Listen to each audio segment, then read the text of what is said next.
Bienvenidos al debate de Fundación Libertad y Desarrollo. Hoy queremos analizar lo que ha sido sin duda el suceso más llamativo de esta semana en la coyuntura nacional. Y es que el presidente de la República, Bernardo Arévalo, anunció hace pocos días la destitución de quien fuera la titular del Ministerio de Comunicaciones, Yasmín de la Vega, y ha nombrado en su lugar al doctor Félix Alvarado. Para entender lo que significa este recambio en el ministerio, pero sobre todo los argumentos que motivan la destitución, ya me acompañan dos expertos amigos de esta casa. Por un lado me acompaña Renzo Rosal, él es politólogo, catedrático universitario y consultor. Y también me acompaña Ricardo Barrientos, director ejecutivo del Instituto Centroamericano de Estudios Fiscales, ICEFI. A ambos bienvenidos a Razón de Estado. Renzo, voy a empezar contigo porque, hay un significado político importante de este relevo.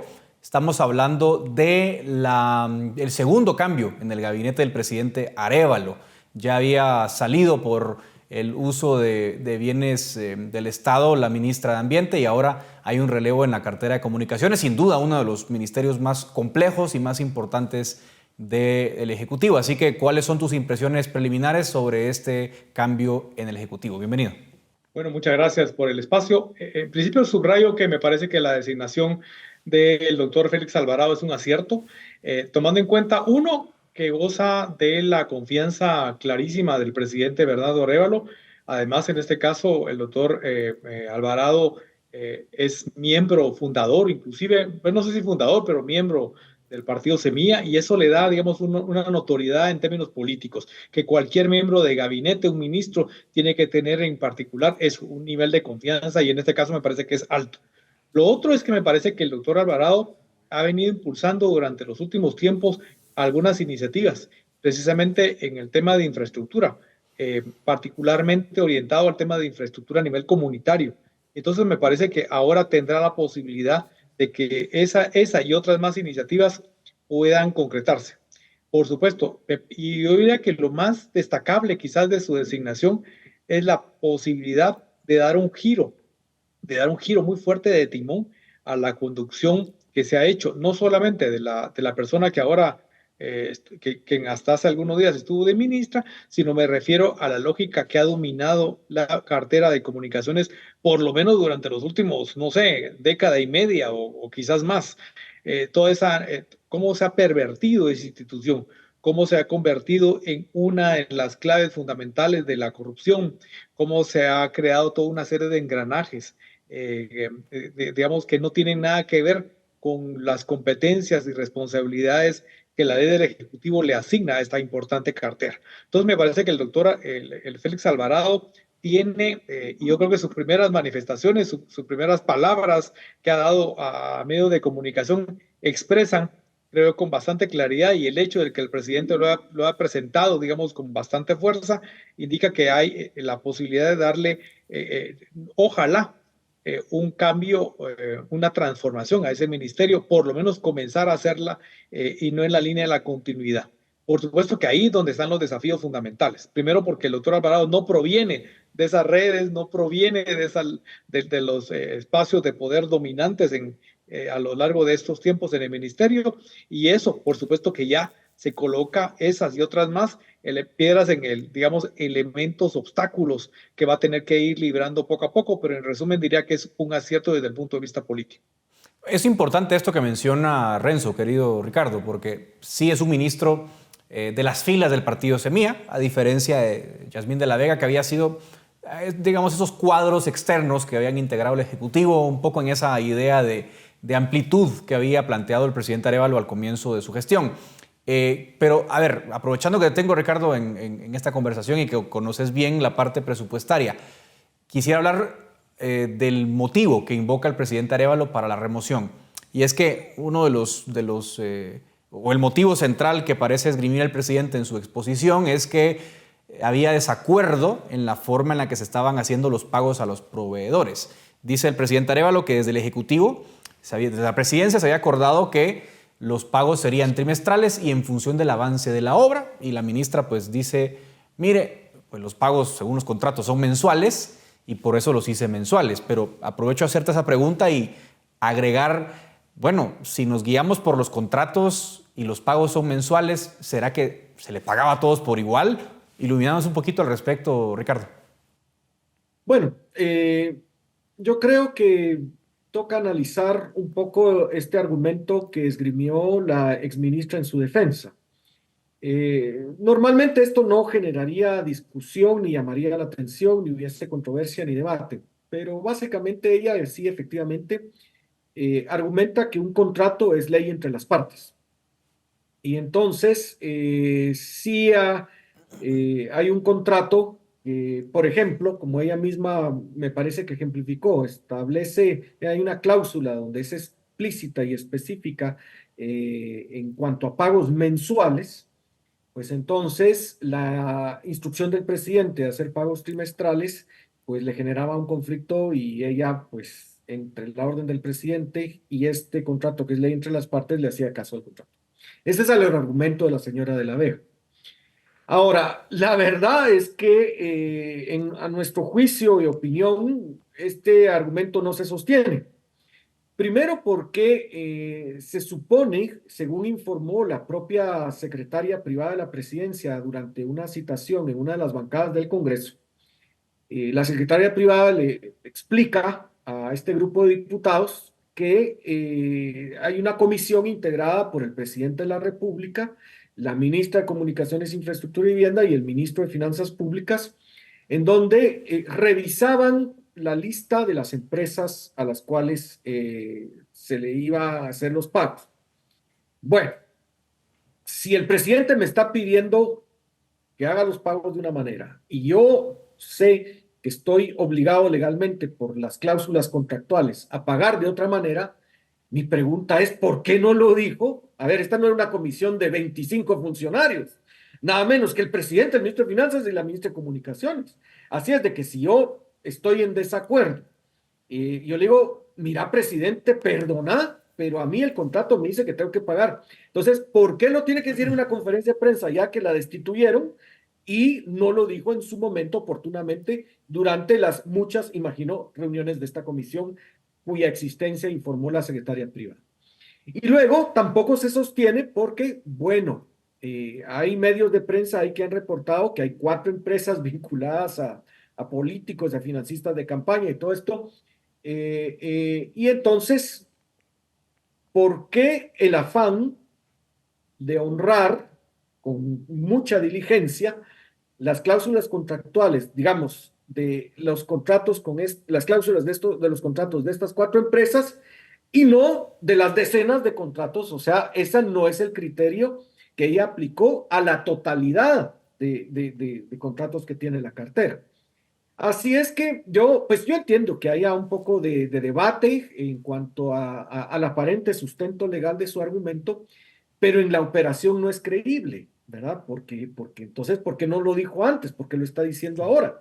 ¿Verdad? Entonces, ahí yo creo que lamentablemente eh, el argumento no se sostiene, no es muy creíble. Me gustaría ver prospectivamente, yo creo que el argumento, la explicación de Ricardo creo que es bastante completa, Renzo, sobre lo que pasó. Cuando asume el doctor Félix Alvarado, que como decías muy bien es un cuadro, digamos, del partido Semilla, sino un fundador, no sé si es fundador efectivamente, pero sí es una persona afín al cuadro desde el movimiento Semilla. Él dice en su conferencia de prensa en la que asume el cargo que, bueno, que el ministerio está podrido, cosa que, a ver, todos intuimos e imaginamos desde afuera, y que pues se plantea una transformación en la forma de hacer las cosas. Ahora, ¿qué tan viable es una transformación en estos años sin paralizar la obra pública, ¿no? Porque también es un poco un riesgo de tener un montón de contratos, supongo yo, con constructores anteriores, algunos de ellos quizás sobrevalorados. Es decir, ¿qué retos visualizas, Renzo, en esta cartera que asume el doctor Alvarado? Bueno, en principio situaría que esta nueva gestión va contracorriente y va contracorriente de un conjunto de elementos que se han convertido casi que inerciales en el Ministerio de Comunicaciones. ¿A qué me refiero? Me refiero que primero hay muchas formas de expresiones de impunidad y de corrupción ahí. Estamos hablando, por un lado, la obra pública grandota, el tema de la deuda de arrastre, como ya se ha mencionado, me parece que es el principal desafío que hoy se tiene. Y la deuda de arrastre, entonces, lo que tiene que ver es con el pago sí o no a un conjunto de adjudicaciones que se hicieron en su mayoría, en la mayoría de casos, en administraciones anteriores, de formas poco transparentes o, mejor dicho, nada transparentes, para decirlo con todas sus letras. Entonces hay un tema ahí fundamental. Cuando digo contracorriente, tiene que ver también con el conjunto de mafias, de engranajes que ya tienen vida propia. No estamos hablando solamente de, digamos, de tocar un nudo o un nodo fundamental, sino estamos hablando de múltiples. Unos, la mayoría, vinculados al tema de infraestructura, pero también vinculados a la supervisión de obra, al mantenimiento y también vinculados, por ejemplo, a todo el tema de subsidios a la vivienda, el FOPAVI y demás. Entonces hay todo un tablero, digámoslo así, de botones, cada uno de los cuales tiene vida propia.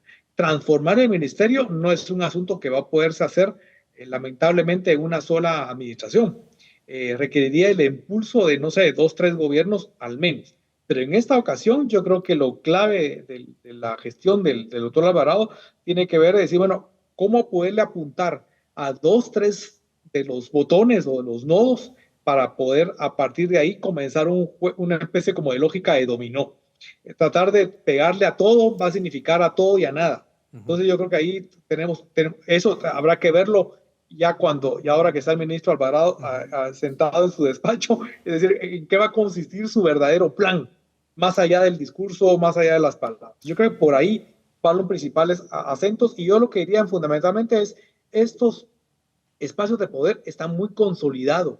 Hay un conjunto de redes de constructores, unos de carácter nacional, otros de carácter territorial a nivel departamental y otros que se han aprovechado mucho de los orificios del tema de infraestructura a nivel municipal, digamos. Entonces, cada uno de ellos tiene sus propias lógicas de actuación que no son necesariamente las mismas y un conjunto de contubernios con muchas redes cuyas ramificaciones están todavía expresadas al interior del Ministerio de Comunicación. Es decir, él tiene allá adentro una cantidad industrial seguramente de funcionarios y técnicos que están también corroídos. Ricardo, ¿cuáles serían los retos más complicados desde el punto de vista de la gestión? Tomando en cuenta que jugás con las reglas actuales. Y luego la pregunta sería si hay algo que debería cambiarse de fondo para poder hacer realidad la aspiración de mejorar el MISIVI.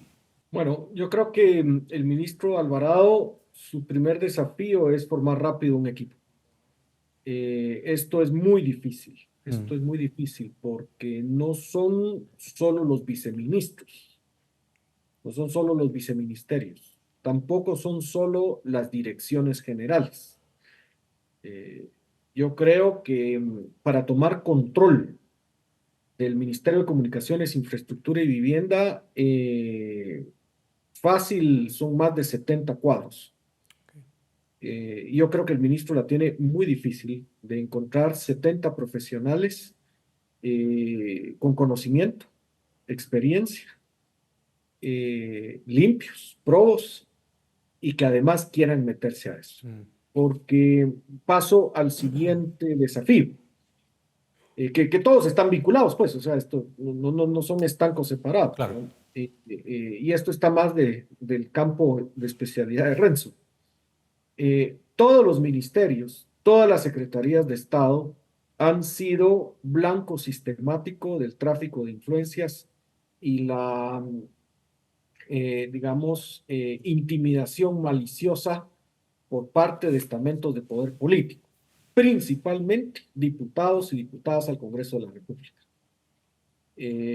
Yo tengo muchos conocidos y amistades que son tecnócratas de carrera, que perfectamente podrían cumplir el perfil que acabo de describir de esos 70 profesionales que necesita el ministro Alvarado, y que lo que dicen es, mira, yo ya serví 15 años, yo ya serví 5 años, yo ya serví 30 años en tal o cual ministerio, ya estoy cansado, pero, a ver, el presidente Arévalo convoca, quiere hacer un gobierno honesto, pero a mí lo que yo sí ya no quiero soportar son las presiones de los diputados.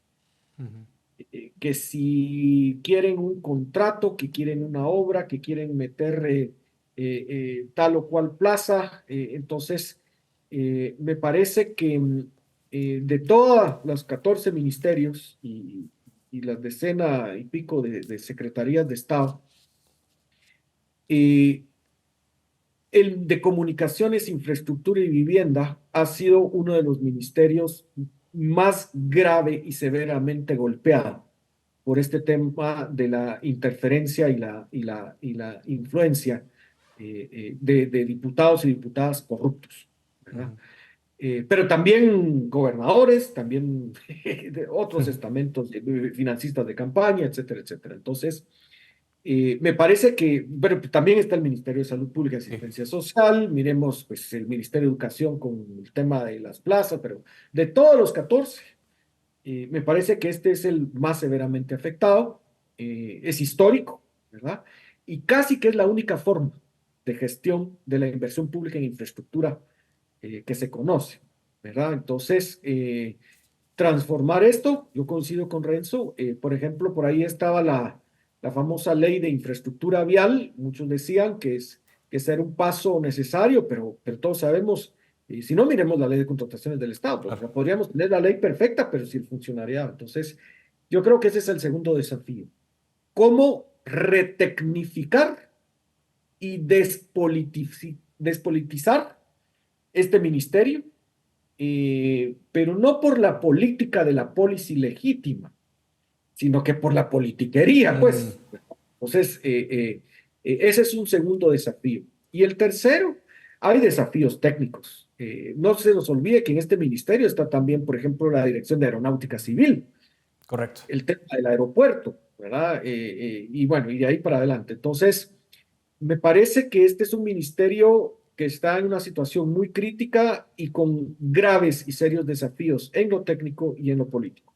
Sin duda, recibe el doctor Alvarado un paciente en crisis, ¿no? Y va a ser un desafío muy grande ver lo que logre hacer. Sin duda estaremos a la expectativa de lo que pueda pasar. Muy interesante conversación. Lamentablemente el tiempo se me acabó, pero creo que valdría la pena que tengamos una conversación en el futuro cercano para ver qué temas han logrado avanzar. Muchísimas gracias, Renzo Rosal, Ricardo Barrientos, por acompañarme en esta conversación. Hasta aquí llega el debate de Fundación Libertad y Desarrollo.